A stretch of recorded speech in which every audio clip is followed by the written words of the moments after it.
Hi guys, this is the MelGeek MADE68 Pro. This whole effect keyboard was originally launched with a Kickstarter campaign last fall, and I believe the first people got their hands on this in November. It is boasting really 8K polling, so 8000 Hz polling and scanning, and the original price during the campaign was only $99, which is a really nice price. Currently you can get this for $149, which is a bit on the higher end than I'd liked it to be, but let's see if it's worth the price. First of all, there are two versions of this board, the Pro and the Ultra. And the Ultra only differs from this Pro version in the materials used.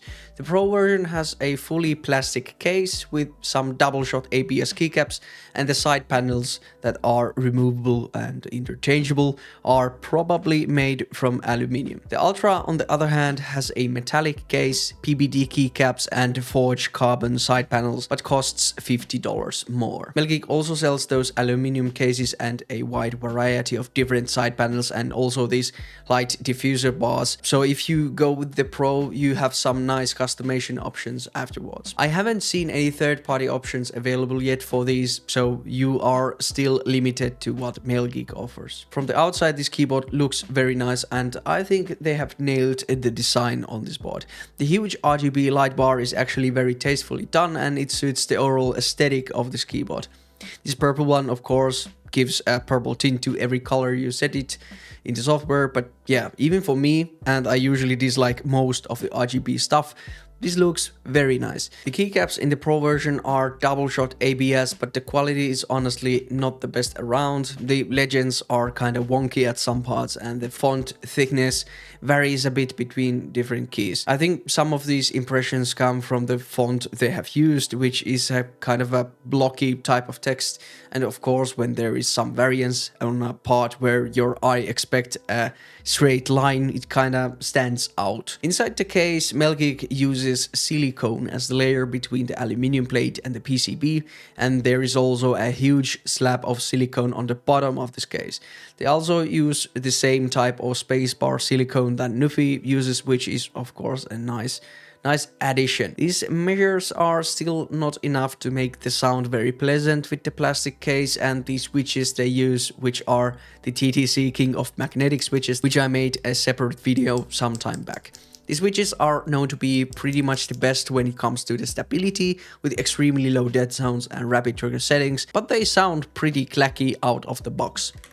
Looping them does help a bit, and I have tried them on multiple different keyboards, and yeah, every time the sound is just not the most pleasant. But it seems like MelGeek has really focused on making this keyboard perform the best it can, instead of sounding and feeling the best. The stabilizer looping and tuning seems to be fairly good. My spacebar seems to have a really nice amount of loop in it, but some other keys like the shift, left shift, could use some additional loop to it. But yeah, here is a sound test of this board.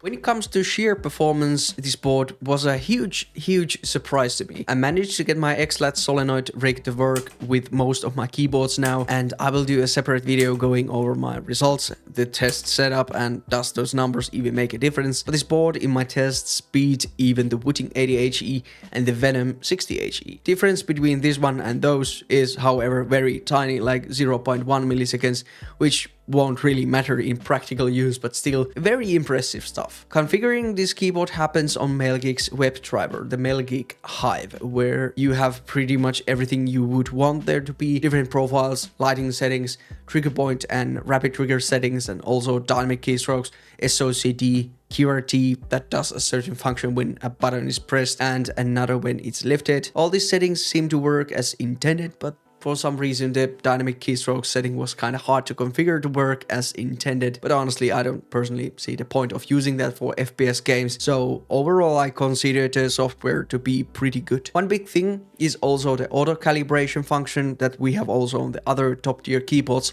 like Wooding and the GeonWorks Venom, and there seems to be a wide variety of different switches to choose from to get the travel distance perfectly adjusted. The lowest actuation this board supports is 0.1 millimeters, and you can completely remove the bottom dead zone if you want that, and the rapid trigger goes as low as 0.01 millimeters. I personally use my movement keys with 0.1 millimeter actuation and 0.1 millimeters continuous rapid trigger, and everything else around 1 to 1.5 millimeters. For the dead zone I have mine set at 0.04 millimeters, which works nicely. However, with this TTC King of Magnetic switches, there are not many problems using the keys without any dead zone, and there seems to be no meaningful hidden dead zone applied that I could measure. So to wrap this video up, the MelGeek MADE68 Pro is a top tier Hall of Fame keyboard when it comes to the performance. If you get this keyboard, don't expect anything remarkable in the other aspects, however, since it is a pretty clacky typing experience.